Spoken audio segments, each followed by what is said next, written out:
Our journey starts off in St George, Queensland, with Dad in the Defender and me in the Jimny.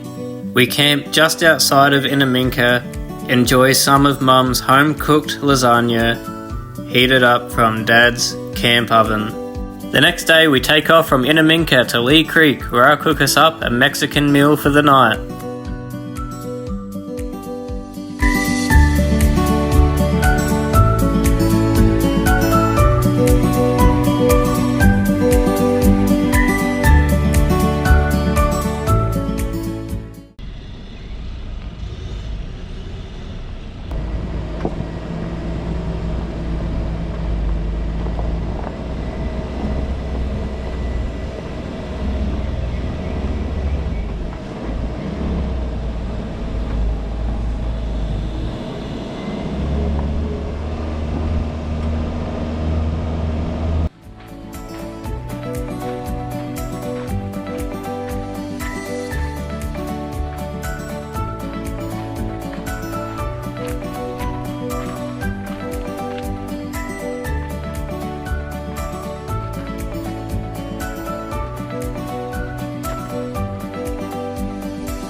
Alright, quick recap of where we've been. We've come from St George in the east and camped overnight in Inaminka. From Inaminka we head southwest down the Strasleiki track all the way to Lyndhurst. There is no unleaded fuel in Lyndhurst, even though it's indicated fuel on this map, which meant for us a 38 kilometre detour south to Copley, where we got fuel and we camped somewhere in here.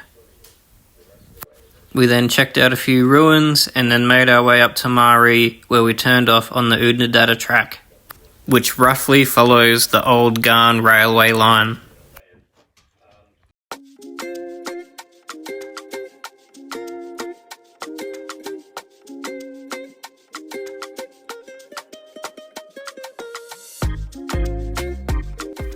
We pulled over not too far out of Mari to appreciate this artwork exhibition someone has put together.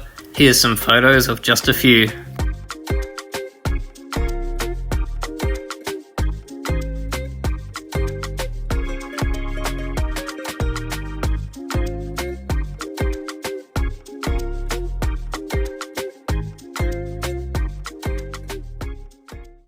Our next stop was the southern tip of the Lake Eyre Basin, which only fills up a few times a century, and we're lucky enough to see it.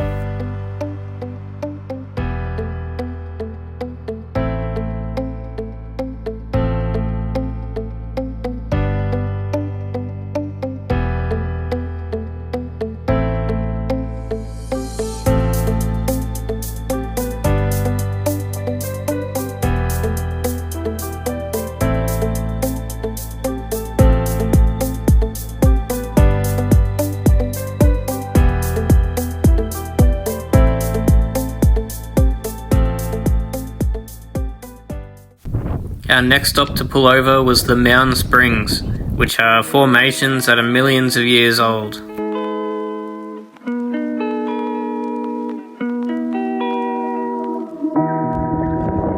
This one's called the Bubbler.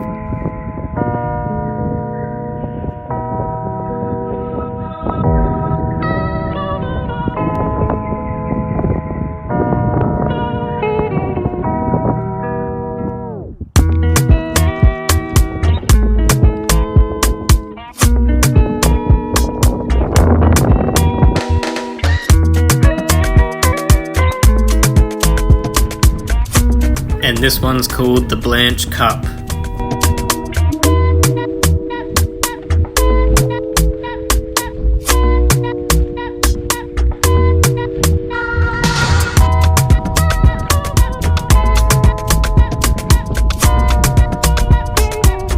Our next stop in was Coward Springs, which was our camp for the night. It's paid for camping and they write your name on a sign.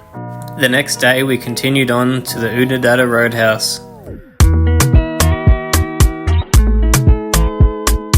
We turned off the Oodnadatta track not too long after the roadhouse on our way to the Mount Dare Hotel, where we would spend our next night.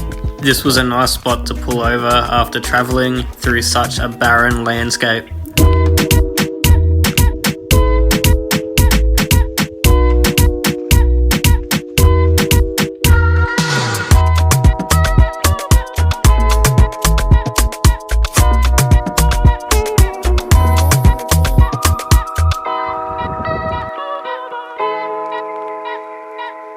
After 5 days of travel, we make it to the starting line of our Simpson desert crossing, where we enjoy a stay at the cabin and a look at the kangaroo they were rehabilitating at the time.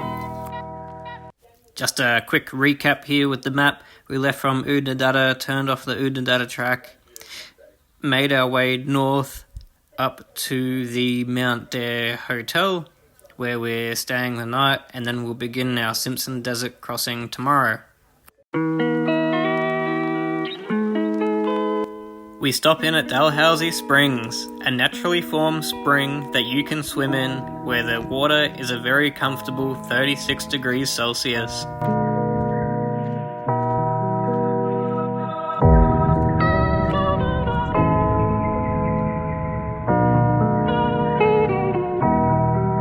After a swim here, we attach our sand flags and officially start the crossing.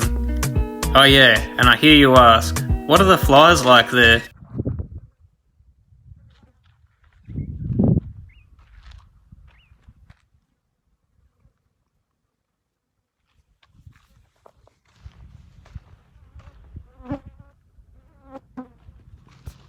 If you are doing this trip and you have the flags that screw together like ours did, I would highly recommend taping the joins together as they do come loose with the rough road. Not long after starting the sand dunes, we come across a dingo. Our next stop is Perney Bore, where this area that we're walking now was once a man-made lake by accident by people drilling for oil when they hit water. It was then capped, and then the flow managed to support the wildlife around that now depends on it.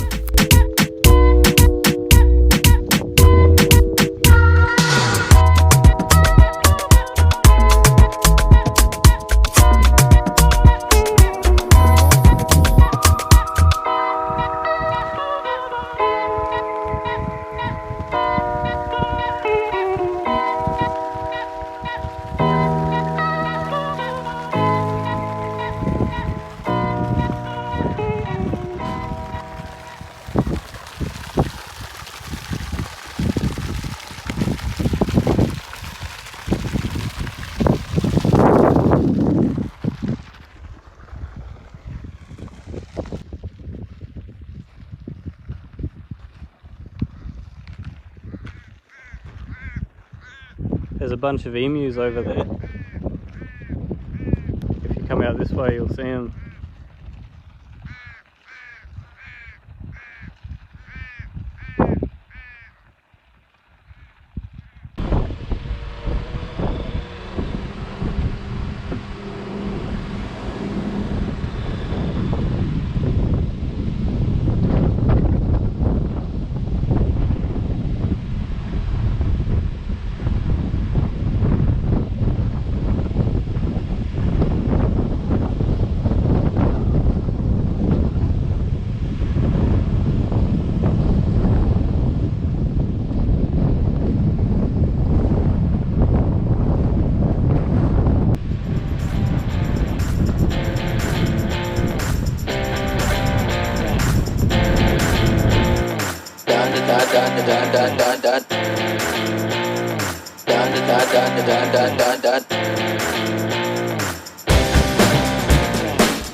We hang a right onto the rig road and then the WAA line and make camp for the night.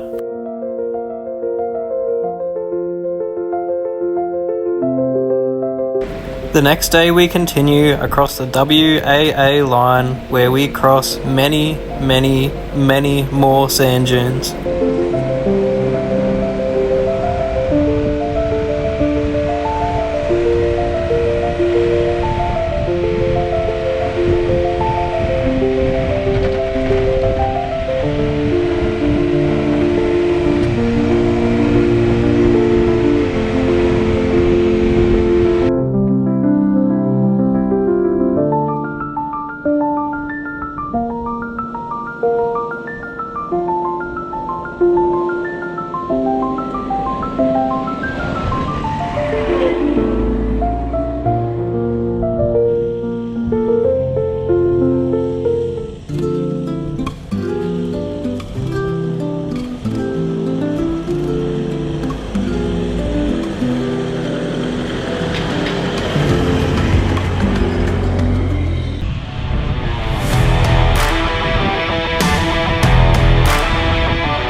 We turn off the WAA line and make it to the Lone Gum.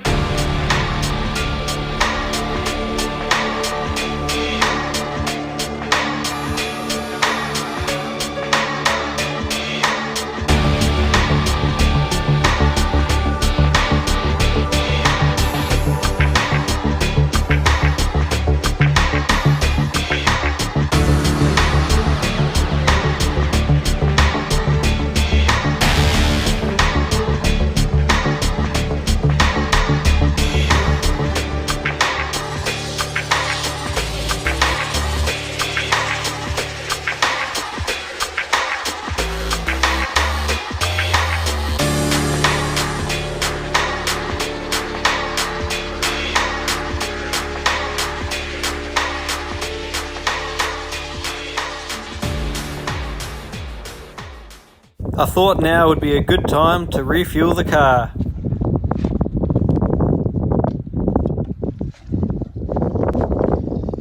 You bastard. Fuck. And it's as easy as that. It's better holding the camera.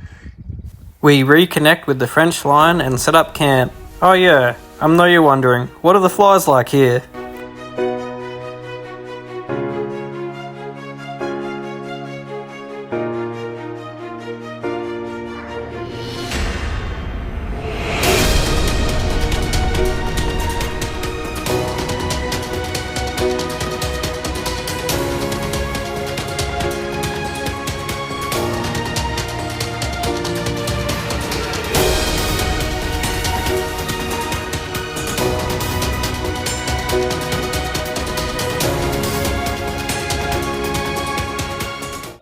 Alright, coming back with another map update. We're starting at the Lone Gum. We took the first track that headed east. I'm fairly certain this is Noel's track, but if not, it turns into Noel's track as you head up north to reconnect with the French line.